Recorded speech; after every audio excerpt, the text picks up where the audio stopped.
ना ना वीडियो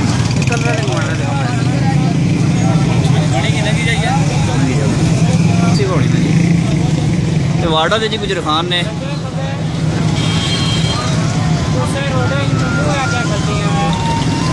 गड्डियाँ फसियां हुई हैं जी। देखो गड्डियाँ फसियां हुई हैं और नाल ही देखो क्या होना पाया। और वार्डन साहब जनाब ये देखो कब लाने पे उन्हें पर उन्हें गड्डियों का कोई गार्ज को नहीं। ये देखो पीछे सारा रोड ब्लॉक हुआ लेकिन साहब क्या करने पे जी तकी गिनो स्टिल उन्हें पर तकी गिनो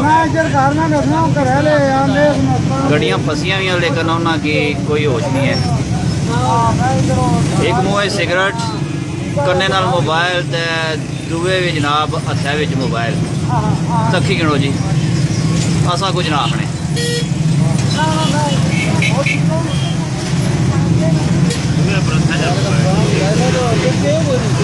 जनाब दबंग स्टाइल ने जनाब वार्डन ने हाथ ही सिगरेट कान नाल मोबाइल और दूसरे हाथ भी मोबाइल राय ना इंतज़ार रहे जी।